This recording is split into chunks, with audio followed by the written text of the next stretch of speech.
Oh, you're the man who got a felony. Hello. Yeah, I'm here just to take some notes for the newspaper.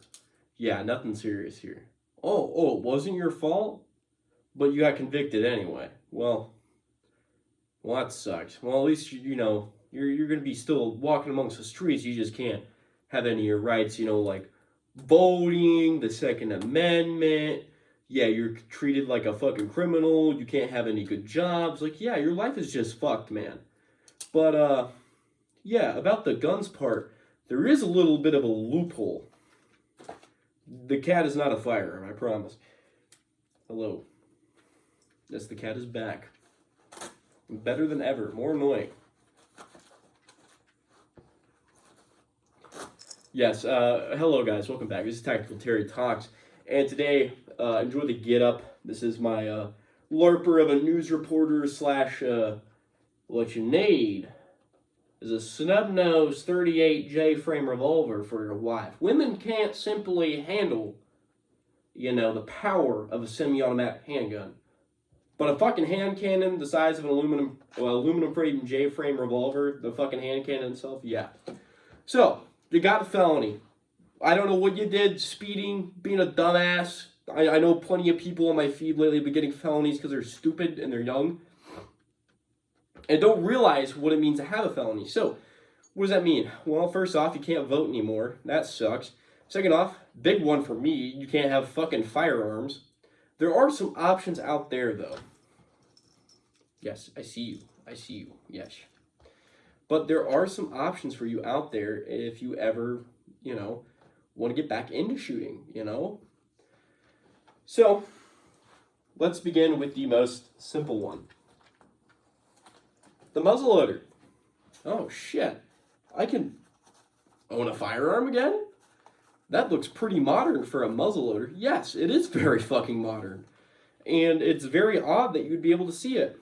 Well, the good thing is for prepping, black powder isn't really that big of a deal.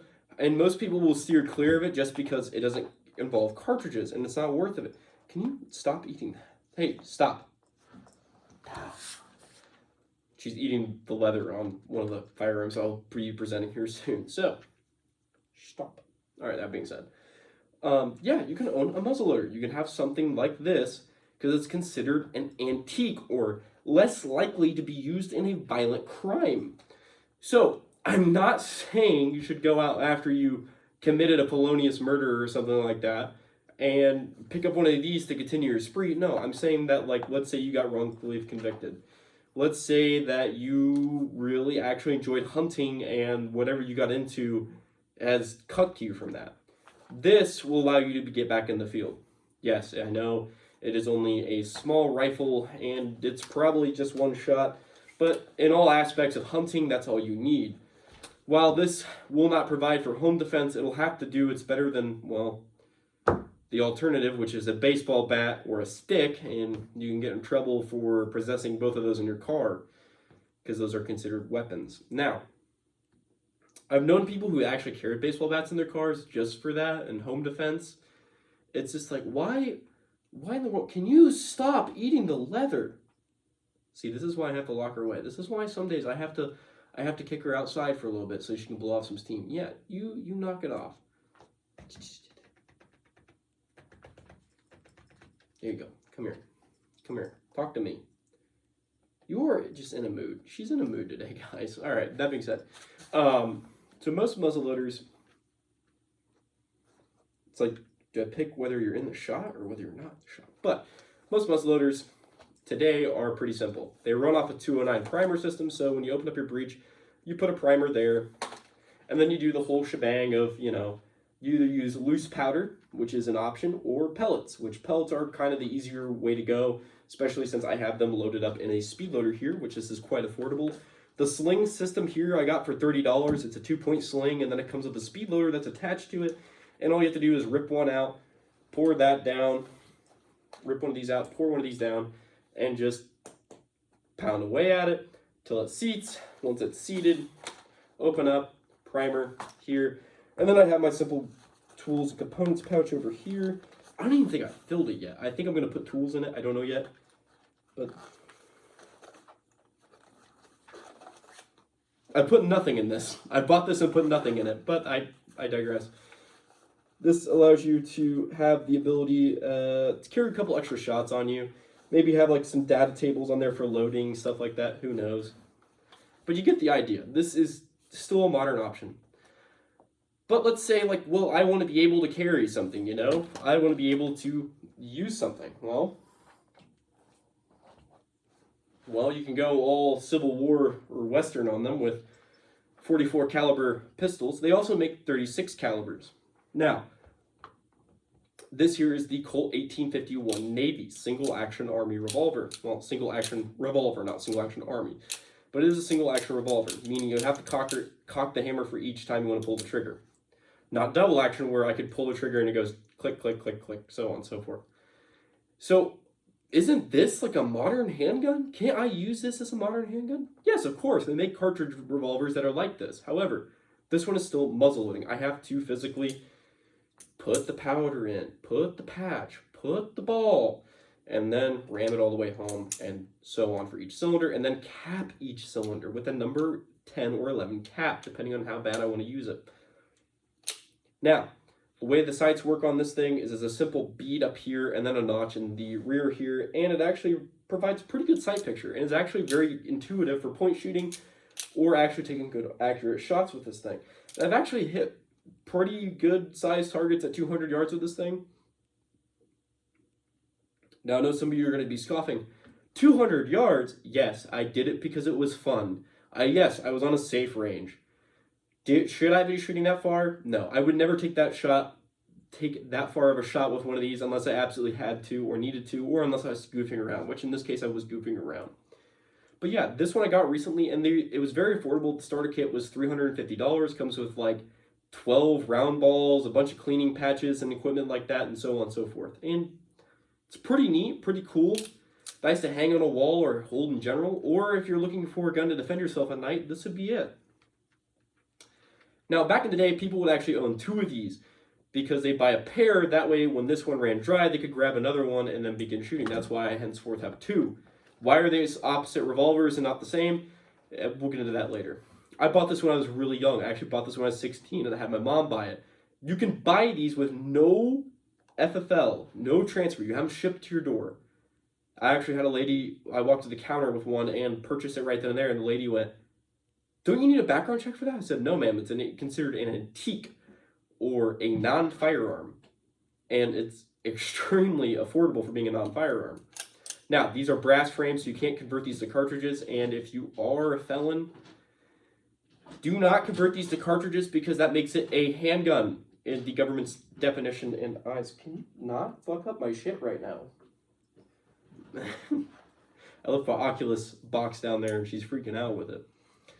That being said, if you convert these to cartridges, it becomes a firearm. So please do not put a cartridge conversion in this if you have a felony. That is how you go to fucking jail.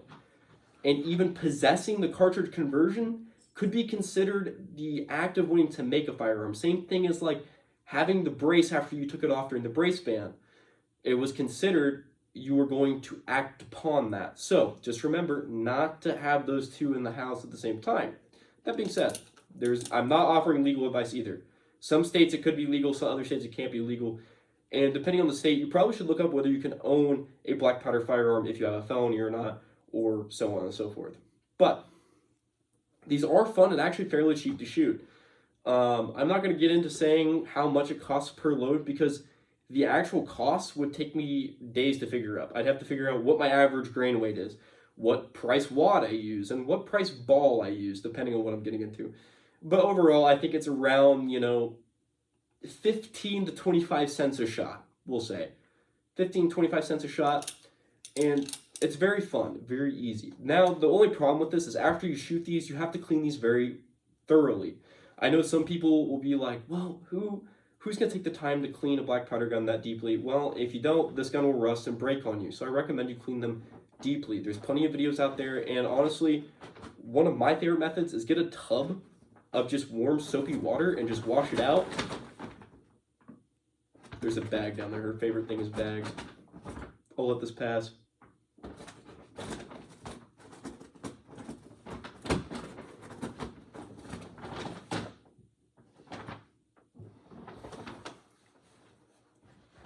Okay, now the disturbance is over. So, the neat thing about these is that you can clean them with just a pail of warm water and soap. So, that's the good part. Then afterwards, after you pull them out, you need to oil them up again because anything that's blued or steel is going to need oil to not rust. Now, I'm not saying go out and buy an old build your own muzzleloader kit, blue the barrel, do it yourself and all that. I am saying though there are options if you do get in trouble. I know some of my friends have gotten in trouble recently and they were like, I'm not going to be able to do any of the things I actually really enjoyed. And I told them there are actually options. You can technically own muzzleloaders and muzzleloading firearms or black powder firearms in general.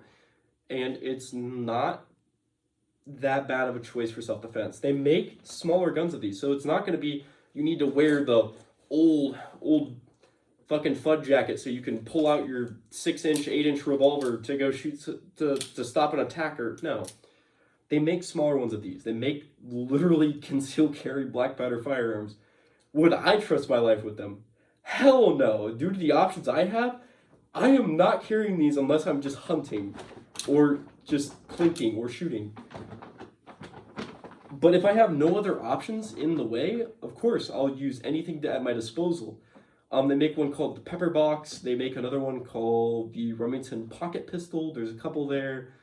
And all these can be bought on muzzleloaders.com. That's typically where I find most of my muzzleloading stuff at. You can buy the pistols just themselves. The pistols I bought at Shields, the prices may vary because when I first bought one, this one was the most expensive at $300. This one is now worth $350, and now this is worth $400. So depending on the gun, yeah, you will be paying a pretty penny. But some stuff you'll probably need: powder flasks, wads, balls, powder in general, primers, and make sure you get the right primers. I know people buy the wrong primers sometimes and they go like, oh, why is my gun not working? And it's like, yeah, your primers aren't even seeing properly because they're not even the right fucking primer. I don't know what that cat's doing, but I'll just leave it alone. Whatever it tears up, screw it. I don't care anymore. It's a cat. That being said, I really do enjoy these firearms, especially this one. I put this one together recently. I blew the barrel myself. I stained the stock. I did everything on my own. Some of you might see it and go like, wow, that's really cool. And some of you might be like, well, you could have done better work on that. That's ridiculous. I can't believe that you didn't go through the hard trouble of staining the stock 50 times. No, I put this together in 3 days because I was like, I want to challenge myself. I did. I put it together in 3 days and it works great. I love the thing. It's so much fun. And I recommend to anybody who's like got a bunch of tactical guns already and a bunch of like old guns too, build a muzzleloader. Give it a shot. What do you have to lose aside from, maybe a little bit of time of your life? I promise you, it is so much fun to build one of your own. And I'm probably going to build a actual smaller, like, kind of like Buccaneer style pistol or something like that. Something really small. Something about this size, but it's like just the cap and ball, not revolver, just a pistol muzzleloader. That's what I'm getting at. But yeah. So you can have a rifle like this, or you get something modern like this. Either way, I do recommend that you avoid getting felonies. But I know some people, it's hard to do. Some people are already flagged by cops, and cops already know what they do, and usually try to follow them and get them in entrapment. Or other shit, but we'll get into that. If you are a firearms enthusiast and you do drugs, I recommend you stay away from them. There's no really good way of justifying your hobby if you're doing drugs, because they'll say like, oh, he's paranoid because he did drugs and he has guns. It doesn't look good. I recommend you pick one or the other. I do recommend having a firearm for self-defense, but if you're going to be doing illicit drugs, I recommend no. Yeah, just stay away from drugs, kids. Don't smoke. Don't do anything stupid, The cool part about these is these can be had with no background check. So maybe if you have like a parent in your house or something that is really big anti-gun, you can say, this is just a hunting gun. This is specifically made for hunting, or it's an antique, something like that. I know the lady, when I bought this at the counter, scoffed and said, don't you need a background check for that? And I said, no, because it's considered not a firearm. She literally had to call the security down to make sure that it wasn't a firearm. And he goes, yes, it is technically not a firearm. It is a gun. It does work, but it's technically not classed as a firearm due to its antique-like capabilities, basically meaning it's a reproduction, and it has cap and ball. It's a nipple cylinder, so it's not one that has the cartridge conversion. But yes. Of course, now you get into the part where I have to say I am not a lawyer. I cannot tell you, depending on your state, what your laws are. You're going to have to look that up on your own or consult somebody who knows more than you. In my state where I live, these are considered non-firearms. So if I have one in my pickup or something, I'm not going to be getting in trouble. They will be treated as a firearm depending on where you are. So remember that not walking up to people or going to Walmart with, saying like, going to Walmart with this on your back, yeah, you're going to get looked at funny and you're probably going to get screamed at. Don't be a fucking idiot and don't be stupid. Yes, it's not a firearm by government definition. However, people will treat it like such. And I think you still should treat it like such because it is technically a gun, in my opinion. They do have serial numbers, so for those of you who like to keep logbooks, they do have serial numbers on them.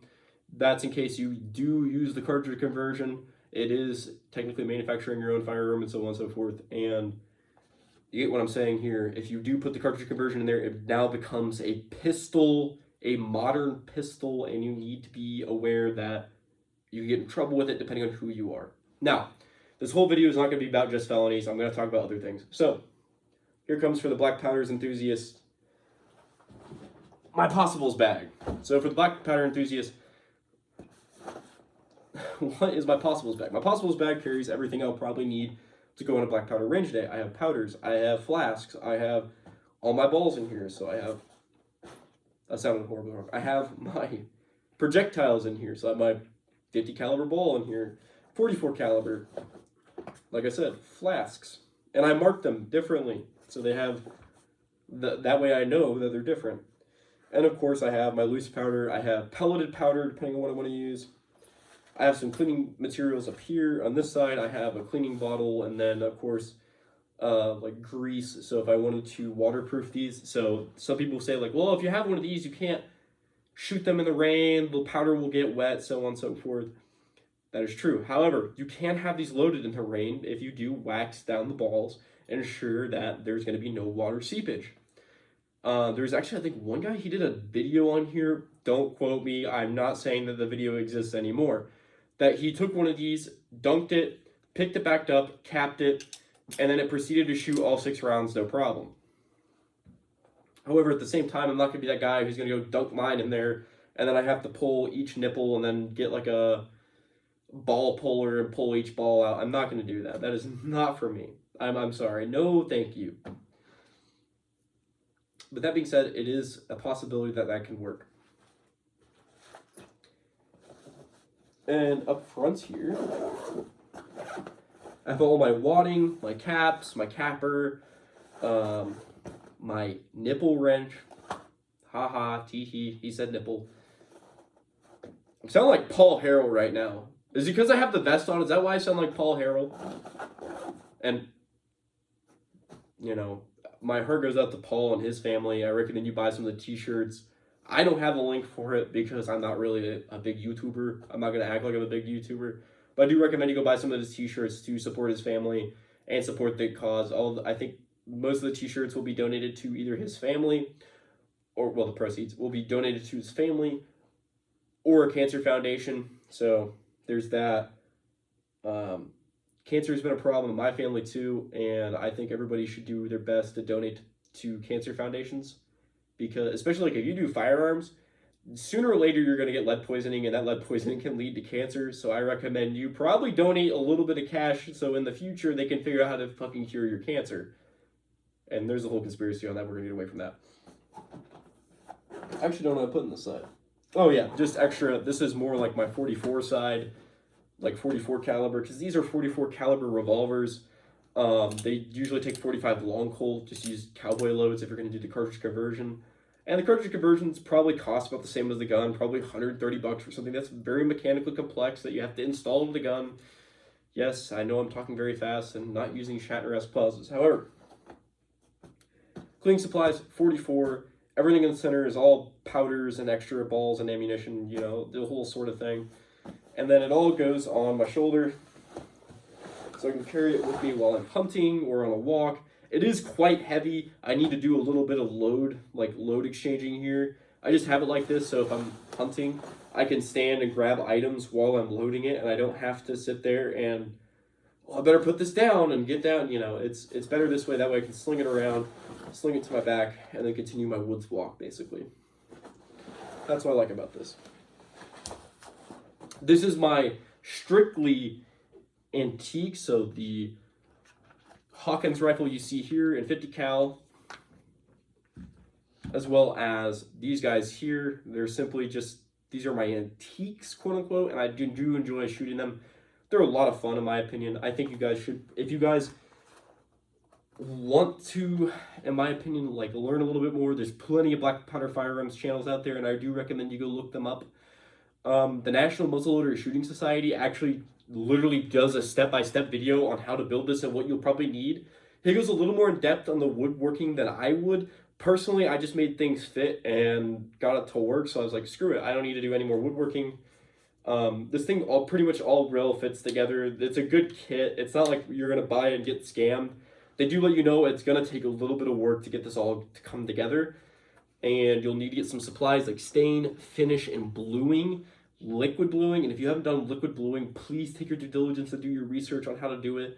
Don't just like go in there and go like, oh, I just pour the whole container on it and then it blues the barrel. No, it doesn't do that. You have to wipe it on and wash it off, and then wipe it on, wash it off, and then finally sand it all down, and it makes it all look nice. But I promise you, if you're willing to take the time, it is a great project, especially like if you have a kid who wants to get into muzzleloading. If they build their own, they're never going to sell it. They'll never trade it. They'll never sell it. They'll keep it the rest of their life. I've had this one for quite some time, and especially muzzleloaders are actually extremely easy to get into and extremely affordable to get into. Like the guns themselves, I think retail, like CVA, their bottom line is the Wolf. It takes a 209 primer, usually chambered to 45 or 50 caliber. Takes the, the regular black powder pellets if you want, or you could do the classic loose powder, and they're super easy to run and super easy to shoot. Unlike this one where you have to cap it and then do the whole thing. I'm probably gonna make a separate video on just the Hawkins rifle itself and my opinion on the Hawkins rifle. My overall thought on the Hawkins rifle is it's great. I just wish they did some different things. The sights, I'm not a big fan of the plastic sights they give you. They're pretty shitty and junky and they break very easily. I watched plenty of videos where people complain about the sights, so I don't want to be that guy who's just relaying, oh yeah, everybody else said the sights suck, so the sights suck. Yeah, they're not that great. But yeah, that's probably the first thing I'm going to replace. The ramrod I got was fiberglass, so I bought a different ramrod, a wooden one. Not that I'm saying that the fiberglass one is bad, I just wanted a wood one just to make it like accurate, historically accurate. Again though, be gentle with wood ones, they will snap, you can put your hand through them, so on and so forth, so be very careful. This one extends past the muzzle for a good reason. It's actually so I can put tape on it and then measure how far it is on the muzzle, or some guys used to notch it, but notching actually weakens the wood, so I'd recommend you don't do that. But yeah, also I got the, I think K-Line makes just a leather classic sling, so you can throw it up over your shoulder like that. It doesn't go all the way to the muzzle, which if you have a Kentucky rifle, it's awesome for doing that because it goes like, it doesn't matter. But for a Hawkins rifle, you want it really low so it doesn't go up and jam your ramrod when it goes back in. But whole other gun itself. I plan on making a Kentucky rifle. I plan on making a cap and ball pistol, just like a straight muzzle loading pistol, just to see how fun it would be. I'll probably get two of them most likely just to have one and another. But my plan is to actually kill a deer with this, skin and quarter it, so on and so forth, make some jerky. So, if you made it this far, this is the summary part of the video. If you have a felony, that sucks. You still have ways to hunt and defend yourself. If you want to hunt, of course, they make CVA muzzleloaders. They also make antique replicas, so you can have plenty of different guns to have. They make blunderbusses, Kentucky rifles, muskets, muzzleloaders of all sorts, inlines. They make cap and ball revolvers. About to drop that one. They make cap and ball revolvers, so you can do all sorts of cowboy shooting things. They also make cap and ball carbines. So these are like revolver carbines. They suck to shoot because they literally throw dust in your eyes everywhere, and it's horrible. I recommend against it. I was gonna buy one, and then some dude said, "Oh, I bought one, and it shoots crap in your eyes." And I watched Paul Harrell's video on one, and Paul was like, "Yeah, these are great. One problem, it shoots shit in your eyes. Do not use it." It's like, oh, it's probably a good idea. I'll probably listen to Paul on this one. And if you do have the cap and ball carbines, never stick your hand past the muzzle. Keep it back here. This is the safe spot. This is where danger is, especially leading to like chain fires and so on and so forth. But there's plenty of other muzzleloading channels out there that I implore you to watch other than me. I'm just some douchebag in my mom's basement making videos because I'm bored. Literally the case, actually. Very much the case. I'm bored. But that being said, I hope you guys really enjoyed the video. And I hope I didn't get too dark with the whole, like, don't do drugs and this and that. I hope you guys are old enough to understand that, hey, that shit will fuck you over. And if you own firearms, yeah, protect your investment and just stop doing that shit. You will save so much money by just stopping that. I've witnessed, like, in my community what drugs can do, and it's not great, so stay away from that. Don't be stupid. That's how we get felonies, and that's how we have to get downgraded to this stuff. I mean, downgrade or like style points. It depends on which way you look at it. But that being said, I hope you guys understand, and I hope you guys have a nice day. Thank you.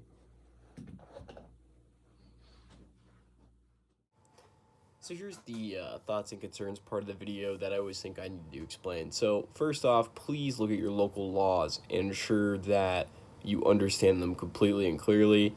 That or ask a local attorney and see if you have the right to carry them or possess them, etc., etc. Another thing is do your research when doing your loading. They often include books of loading.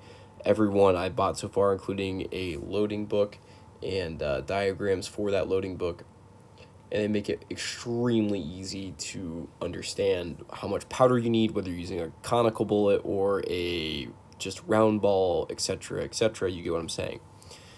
Typically with the inline series, I just recommend using two little pellets of the 50 grain pellets, just 100 grains total, and then just use a regular Sabot slug. That's what I would use.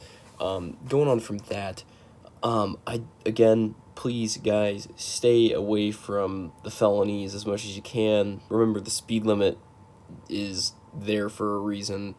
Drugs are bad, etc., etc. The rah bullshit speech you're gonna hear me repeat verbatim every damn time. I just want to see you guys enjoy hunting and enjoy your rights while you have them, because someday we may not be able to enjoy this hobby, but I hope I never get to see it. That being said, I hope you guys have a nice, wonderful day.